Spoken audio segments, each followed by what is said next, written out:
Assalamualaikum warahmatullahi wabarakatuh. Mengenang Sultanul Qulub.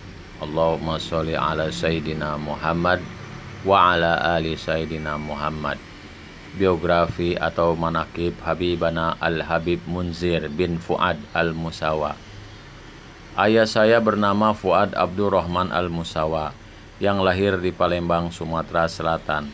Dibesarkan di Mekah Al-Mukarramah dan kemudian mengambil gelar sarjana di New York University di bidang jurnalistik, yang kemudian kembali ke Indonesia dan berkecimpung di bidang jurnalis sebagai wartawan luar negeri di Harian Berita Yuda, yang kemudian di Harian Berita Buana. Beliau menjadi wartawan luar negeri selama kurang lebih 40 tahun. Pada tahun 1996 beliau wafat dan dimakamkan di Cipanas, Cianjur, Jawa Barat. Nama saya Munzir bin Fuad bin Abdurrahman Al-Musawa. Saya dilahirkan di Cipanas, Cianjur, Jawa Barat pada hari Jumat 23 Februari 1973 bertepatan 19 Muharram 1393 Hijriah. Setelah saya menyelesaikan sekolah menengah atas, saya mulai mendalami ilmu syariah Islam di Ma'had As-Saqafah Al-Habib Abdurrahman As-Segaf di Bukit Duri, Jakarta Selatan. Lalu mengambil kursus bahasa Arab di LPBA As-Salafi, Jakarta Timur. Lalu memperdalam lagi ilmu syariah Islamiyah di Ma'had Al-Khairat, Bekasi Timur. Kemudian saya meneruskan untuk lebih mendalami syariah ke Ma'had Narul Mustafa, Ta'rim Hadramaut, Yaman selama 4 tahun. Di sana saya mendalami ilmu fikih, ilmu tafsir Al-Quran, ilmu hadis, ilmu sejarah, ilmu tauhid, ilmu tasawuf, mahabbatur Rasul Sallallahu Alaihi Wasallam, ilmu dakwah dan ilmu syariah lainnya. Saya adalah seorang anak yang sangat dimanja oleh ayah saya. Ayah saya selalu membajakan saya lebih dari anaknya yang lain, namun di masa balik justru saya yang putus sekolah. Semua kakak saya wisuda, ayah bunda saya bangga pada mereka dan kecewa pada saya karena saya malas sekolah. Saya lebih senang hadir majelis maulid almarhum Al-Arif Billah Al-Habib Umar bin Hud Al-Latos dan majelis taklim Kamis sore di Empang, Bogor. Masa itu yang mengajar adalah almarhum Al-Alama Al-Habib Husain bin Abdullah bin Muhsin Al-Latos dengan kajian Fathul Bari. Sisa hari saya adalah bersalawat 1000 siang, 1000 malam, zikir 1000 kali, dan puasa Nabi Daud alaihissalam, dan sholat malam berjam-jam. Saya pengangguran dan sangat membuat ayah bunda malu. Ayah saya 10 tahun belajar dan tinggal di Mekah. Guru beliau adalah almarhum Al-Alama Al-Habib Alwi Al-Maliki, ayah dari almarhum Al-Alama As-Sayyid Muhammad bin Alwi Al-Maliki. Ayah saya juga sekolah di Amerika Serikat dan mengambil gelar sarjana di New York University. Almarhum ayah sangat malu. Beliau mumpuni dalam agama dan mumpuni dalam kesuksesan dunia. Beliau berkata kepada saya, "Kau ini mau jadi apa? Jika mau agama maka belajarlah dan tuntutlah ilmu sampai ke luar negeri. Jika ingin mendalami ilmu dunia maka tuntutlah sampai ke luar negeri. Namun saranku, tuntutlah ilmu agama. Aku sudah mendalami keduanya dan aku tak menemukan keberuntungan apa-apa dari kebanggaan orang yang sangat menyanjung negeri barat. Walau aku sudah lulusan New York University, tetap aku tidak bisa sukses di dunia kecuali dengan kelicikan, saling sikut, dan kerakusan jabatan, dan aku menghindari itu." Maka ayahanda almarhum hidup dalam kesederhanaan di Cipanas, Cianjur, Puncak, Jawa Barat. Beliau lebih senang menyendiri dari ibu kota, membesarkan anak-anaknya, mengajari anak-anaknya mengaji, ratib, dan salat berjamaah. Namun saya sangat mengecewakan ayah bunda karena boleh dikatakan dunia tidak, akhirat pun tidak. Namun saya sangat mencintai Rasul Shallallahu Alaihi Wasallam, menangis merindukan Rasul Shallallahu Alaihi Wasallam, dan sering dikunjungi Rasul Shallallahu Alaihi Wasallam dalam mimpi. Rasul Shallallahu Alaihi Wasallam selalu menghibur saya jika saya sedih. Suatu waktu saya mimpi bersimpuh dan memeluk lutut beliau Shallallahu Alaihi Wasallam dan berkata, "Wahai Rasulullah Shallallahu Alaihi Wasallam, aku rindu padamu, jangan tinggalkan aku lagi." butakan mataku ini asal bisa jumpa denganmu, atau kan matikan aku sekarang, aku tersiksa di dunia ini. Rasul Shallallahu Alaihi Wasallam menepuk bahu saya dan berkata, Munzir, tenanglah, sebelum usiamu mencapai 40 tahun, kau sudah jumpa denganku. Maka saya terbangun. Akhirnya karena ayah pensiun, maka ibunda membangun losmen kecil di depan rumah berupa 5 kamar saja, disewakan pada orang yang baik-baik untuk biaya nafkah, dan saya adalah pelayan losmen ibunda saya. Setiap malam saya jarang tidur, duduk termenung di kursi penerimaan tamu yang cuman meja kecil dan kursi kecil mirip pos satpam, sambil menanti tamu, sambil tapakur, merenung, melamun, berzikir, menangis, dan sholat malam. Demikian malam-malam saya lewati. Siang hari saya puasa Nabi Daud alaihissalam dan terus dilanda sakit asma yang parah. Maka itu semakin membuat ayah bunda kecewa. Berkata ibunda saya, kalau kata orang, jika banyak anak mesti ada yang satu gagal. Ibu tak mau percaya pada ucapan itu. Tapi apakah ucapan itu kebenaran? Saya terus menjadi pelayan di losmen itu, menerima tamu, memasang spray, menyapu kamar, membersihkan toilet, membawakan makanan dan minuman. Pesanan tamu berupa teh, kopi, air putih, atau nasi goreng buatan ibunda jika dipesan tamu. Sampai semua kakak saya lulus sarjana, saya kemudian tergugah untuk mondok. Maka saya ke pesantren di Habib Umar bin Abdurrahman Assegaf di Bukit Duri, Jakarta Selatan. Namun hanya 2 bulan saja, saya tidak betah dan sakit-sakitan. Karena asma terus kambuh, maka saya pulang. Ayah makin malu, bunda makin sedih. Lalu saya privat saja kursus bahasa Arab. Di kursus bahasa Arab As-Salafi pimpinan almarhum Habib Bagir Alatos, ayahanda dari Habib Hud Alatos, yang kini sering hadir di majelis kita di Al-Munawar. Saya harus pulang pergi Jakarta Cipanas yang saat itu ditempuh dalam 2-3 jam dengan ongkos sendiri. Demikian setiap 2 kali seminggu. Ongkos itu ya dari losmen tersebut. Saya selalu hadir maulid almarhum Al-Arif Billah Al-Habib Umar bin Hud Alatos yang saat ini di Cipayung. Jika tak ada ongkos, maka saya numpang truk dan sering hujan-hujanan pula.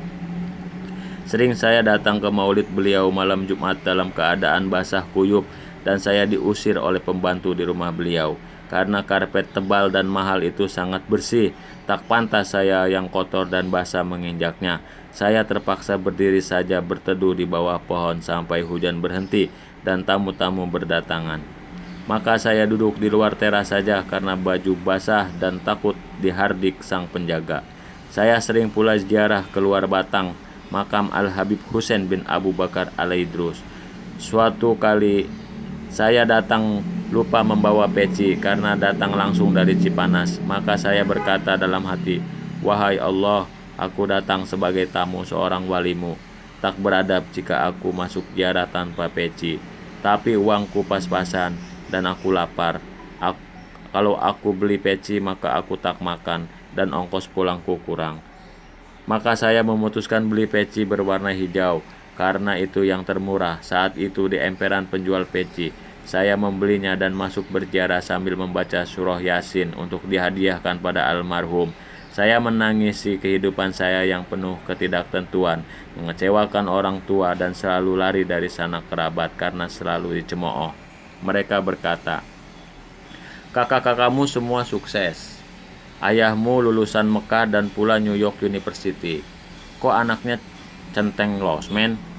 Maka saya mulai menghindari kerabat.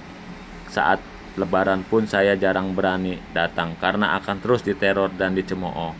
Walhasil dalam tangis itu saya juga berkata dalam hati, wahai wali Allah, aku tamumu, aku membeli peci untuk beradab padamu. Hamba yang saleh di sisi Allah, pastilah kau dermawan dan memuliakan tamu. Aku lapar dan tak cukup ongkos pulang. Lalu dalam saya merenung, datanglah rombongan teman-teman saya yang pesantren di Habib Umar bin Abdurrahman Assegaf dengan satu mobil. Mereka senang jumpa saya pun ditraktir makan. Saya langsung teringat, ini berkah saya beradab di makam wali Allah. Lalu saya ditanya dengan siapa dan mau kemana. Saya katakan saya sendiri dan mau pulang ke kerabat ibu saya saja di Pasar Sawo, Kebonanas, Jakarta Selatan. Mereka berkata, ayo bareng saya, kita antar sampai Kebonanas. Maka saya pun semakin bersyukur pada Allah, karena memang ongkos saya tak akan cukup jika pulang ke Cipanas. Saya sampai larut malam di kediaman bibi dan ibu saya di Pasar Sawo, Kebonanas. Lalu esoknya saya diberi uang cukup untuk pulang. Saya pun pulang ke Cipanas. Tak lama saya berdoa, wahai Allah, pertemukan saya dengan guru dari orang yang paling dicintai Rasulullah Shallallahu Alaihi Wasallam.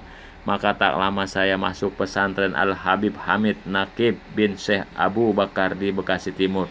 Dan setiap saat mahal qiyam maulid saya menangis dan berdoa kepada Allah untuk rindu pada Rasulullah Shallallahu Alaihi Wasallam dan dipertemukan dengan guru yang paling dicintai Rasul Shallallahu Alaihi Wasallam. Dalam beberapa bulan saja datanglah guru mulia Al-Musnid Al-Alama Al-Habib Umar bin Hafid ke pondok itu. Kunjungan pertama beliau yaitu pada tahun 1994. Selepas beliau menyampaikan ceramah, beliau melirik saya dengan tajam. Saya hanya menangis memandangi wajah sejuk itu. Lalu saat beliau sudah naik ke mobil bersama almarhum Al-Habib Umar Maula Hela, maka guru mulia memanggil Habib Nakib bin Syekh Abu Bakar. Guru mulia berkata bahwa beliau ingin saya dikirim ke Ta'rim Hadramaut Yaman untuk belajar dan menjadi murid beliau. Guru saya Habib Nakib bin Syekh Abu Bakar mengatakan, saya sangat belum siap, belum bisa bahasa Arab, murid baru dan belum tahu apa-apa, mungkin beliau salah pilih.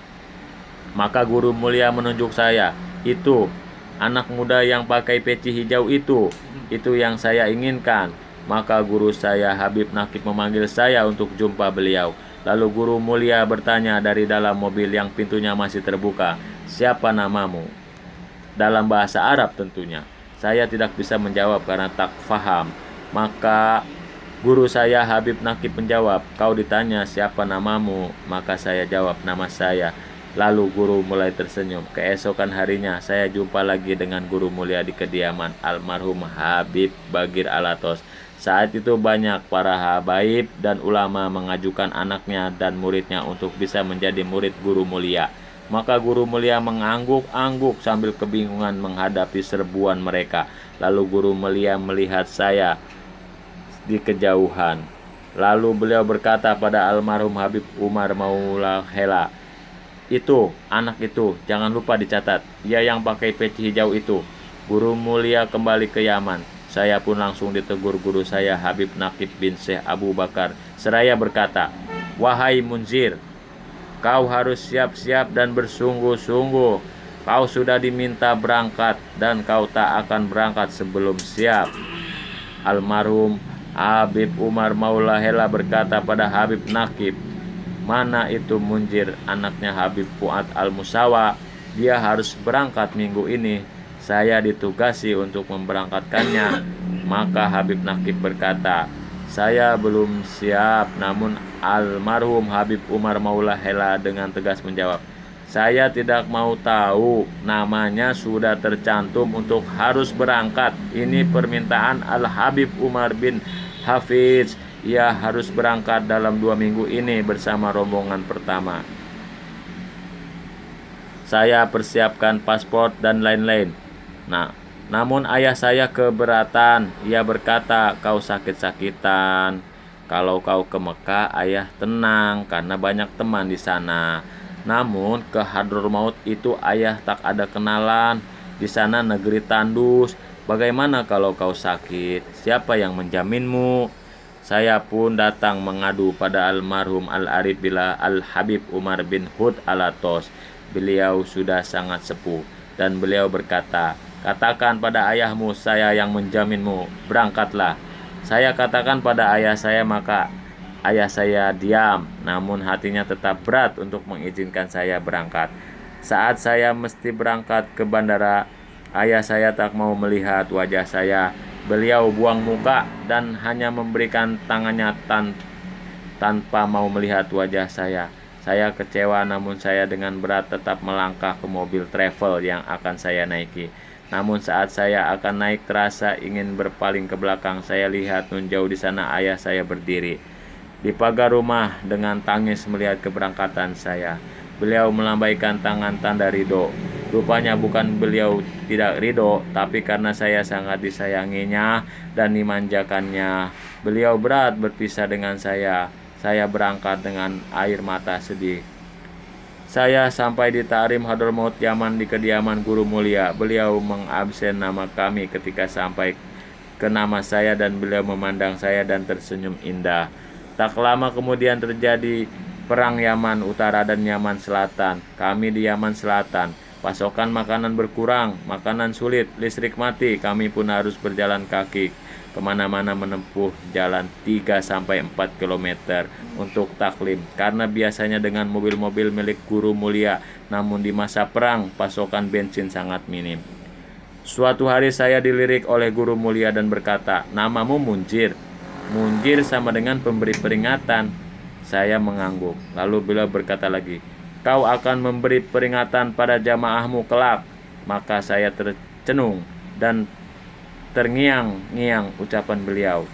"Kau akan memberi peringatan pada jamaahmu kelak." Saya akan punya jamaah. Saya miskin begini, bahkan untuk mencuci baju pun tak punya uang untuk beli sabun cuci. Saya mau mencucikan baju teman saya dengan upah agar saya kebagian sabun cucinya, malah saya dihardik, "Cucianmu tidak bersih, orang lain saja yang mencuci baju ini." Maka saya terpaksa mencuci dari air bekas mengalirnya bekas mereka mencuci. Air sabun cuci yang mengalir itulah yang saya pakai mencuci baju saya. Hari demi hari guru mulia makin sibuk, maka saya mulai berkhidmat pada beliau dan lebih memilih membantu segala permasalahan santri. Makanan mereka, minuman, tempat menginap, dan segala masalah rumah tangga santri.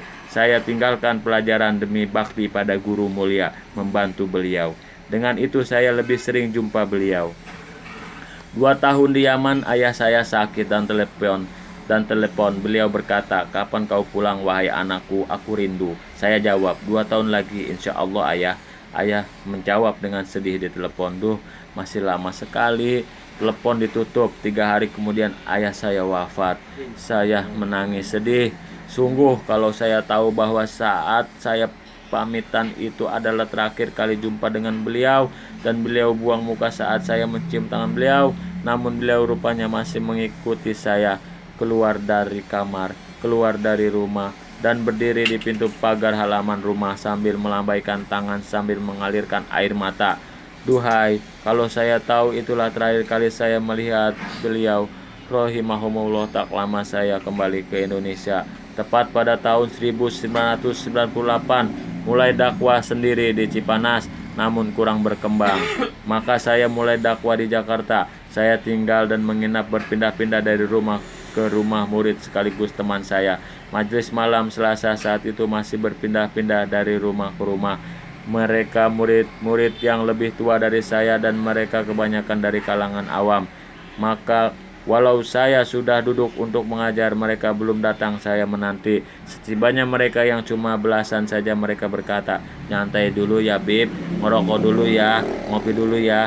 Saya terpaksa menanti sampai mereka puas, baru mulai maulid dia ulami.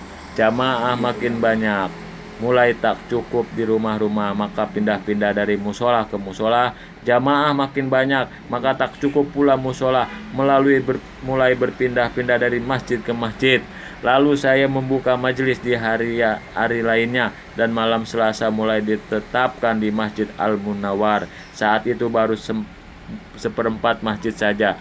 Saya berkata, "Jamaah akan semakin banyak, nanti akan setengah masjid ini, lalu akan memenuhi masjid ini, lalu akan sampai keluar masjid insya Allah." Jamaah mengaminkan.